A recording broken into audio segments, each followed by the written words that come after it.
James Clear, escritor, autor del bestseller Hábitos Atómicos, conferencista, bestseller que se ha vendido 20 millones de copias en todo el mundo, traducido a más de 50 idiomas, y además tiene el audiolibro que está en los primeros lugares. Está con nosotros para inspirar a los jóvenes becarios de Fundación Telmex Telcel en México, Nuevo México Siglo XXI.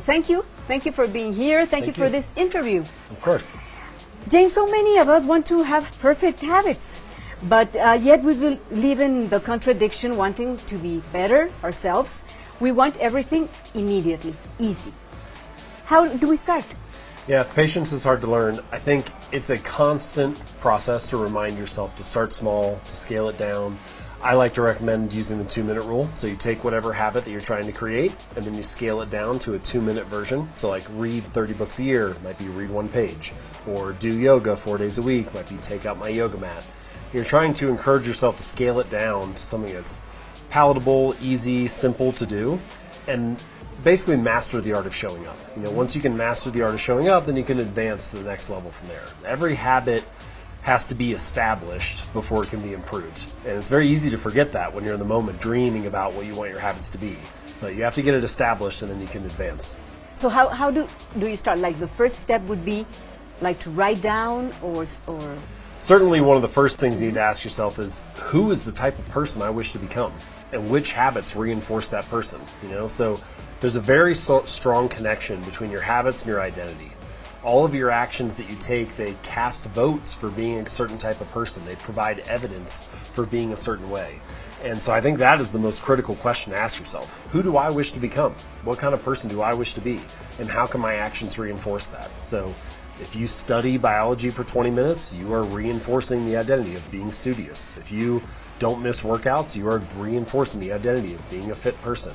If you write 1 sentence, you are reinforcing the identity of being a writer. And so each person needs to decide what that is for them, but who do I wish to become, and then which small actions reinforce that identity. And what do you do with the bad habits that are already installed in your personality? Sure.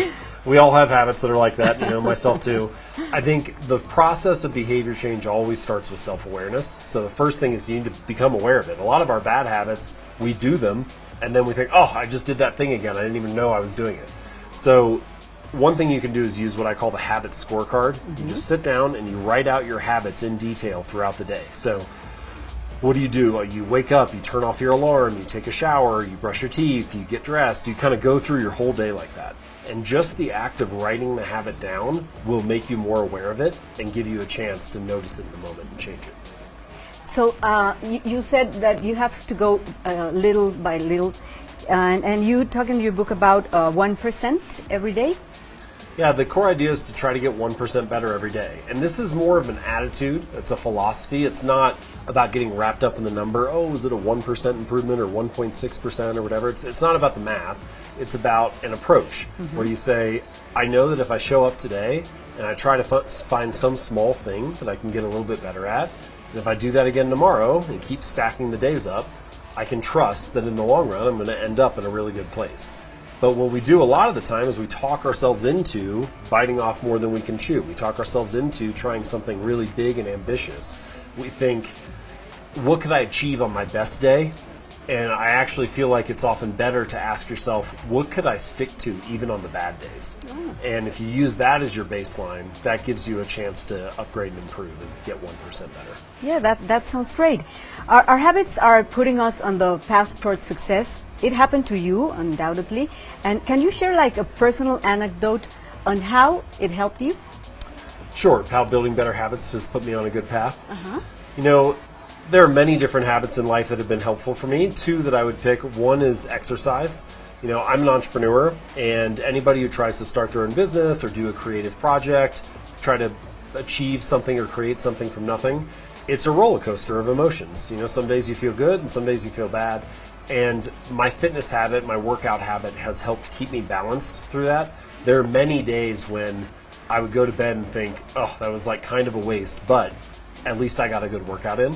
And so that was one that really has put me on a good path. And then the second one is reading. You know, I'm a writer, I'm an author, and so you would think that writing is kind of a critical habit for me. but reading is like filling a car up with gas, and writing is like driving it around and going on an adventure. And so I need both for it to work. And if I ever feel like I don't have something to write about, what I actually need to do is read more, because that sparks all the ideas. And so those two habits have been the two that have really helped put me on a good path. Yeah, that's the fuel. And to change our behavior for good, we need to start believing new things about ourselves, thinking differently about ourselves, or the same process makes you think different. Certainly, your identity and your habits have this deep connection, and so the mindset that you bring to the situation is going to influence it, right? Behavior and beliefs are a two-way street, so your thoughts and your beliefs and your action influence your actions, and your actions and behaviors influence your thoughts. My feeling, my suggestion is that you should start with the behavior. Let the behavior lead the way. So 1 minute of meditation, or one sales call, or one email, or doing one push-up. Individually, those are small things that don't radically transform your life.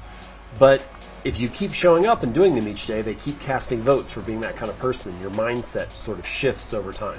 And so I think the first strategy is to try to figure out who you want to be and what is the small action that is going to help reinforce that.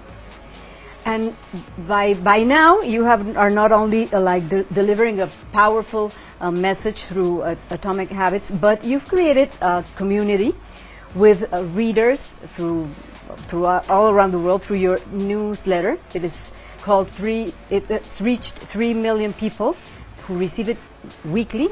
I'm already subscribed. Oh, thank you. So, what has been the answer? Do you find a lot of people needing or looking for this kind of advice to trying to change to find answers? It's a good question. This is something that has been surprising for me. I would have thought, hey, I wrote Atomic Habits, all the habits info's in there. Just read the book and you'll be good. But what has been very surprising, and I think the reason why so many people subscribe to the newsletter each week, it's a very human experience to forget, to be distracted, to have things pulling on your time and attention, to juggle multiple responsibilities. And so people return to the newsletter each week, not because they've never heard some of the ideas before, but because we all need to be reminded, and so we read these books and we read these newsletters because it's good to be reminded of the concepts so that you can pull yourself back on track. If you think about most of the big things that people want to achieve in life, having a successful marriage, raising kids you're proud of, building a company, or launching a new project, writing a book, getting in the best shape of your life, whatever it is, whatever that thing is for you, it's probably a long, multi-year, maybe even decade process. And if you're going to work on something for that long, it's not possible to stay focused perfectly every day. You need reminders to pull you back on track. You need reasons to come back and return to the battle that you're fighting. It's kind of an endless process. And so my little hope is that Atomic Habits as a book and 321 as a newsletter are little reminders that help bring people back on track and help people continue to make progress towards the things that are important to them. Yes, it is. And what comes next after all this numbers? Is there a second part or? Sure. Yeah. I'm very happy with how it's gone. I feel really grateful and lucky to be in this position. I enjoy writing the newsletter each week, so I'm going to keep writing that. But I do have some other books that I'm working on, books that maybe play nicely with habits. I feel like Atomic Habits is my habits book. I've said what I can say about it. But there are questions that you could have, like, okay, I know how to build better habits, but which habits should I focus on? Where should I direct my precious energy and attention? So I'm kind of toying with questions like that and thinking about what that might grow into. And meaningful change, does not require a radical change. So we all need this Atomic Habits for life. But especially, what would you say is one thing you have to have consistency? What would be a key to having success on this process? Ultimately, habits boil down to, can you get started each day? And a lot of the time when you think about what you want to achieve in life or the results that you want or where your habits could take you, people sort of optimize for the finish line. What is the goal I want to achieve? What is the outcome? And I think it's much better if you optimize for the starting line. How do I make it easy for me to get started today? How do I prime the environment so the next action is as simple as possible? How do I scale it down so that my habit's not intimidating or threatening? How do I make it easy for me to show up? And I think that's the place to start. Can you optimize for the starting line? Can you make it easy to get going? And if you can do that day in and day out, consistency is just getting started each day. So the easier you make it to get started, the more likely you are to be consistent. Yes, and also that, I think try to change the conversation inside in case you fail one day, just how to keep going. It's only a failure based on the timeline. You know, so it took me 3 years to write Atomic Habits. I signed the book deal in 2015. It came out in 2018. So if you asked me in 2016, is the book a success? No, it's a failure. It hasn't been written yet. Is 2017, is the book a success? No, it's a failure. It hasn't been written yet. But once it's published, suddenly it's successful. And so in a lot of ways, success and failure in life are just a factor of where you are on the timeline. And if you continue to stick with it, many of the things that feel like a failure in the moment can transform into a success in the long run. Well, thank you. Thank you so much for inspiration, for inspiring us, all of us today. And well, we're eager to see what comes next, to read you again. Thank you very much, James Clear. Great, thank you.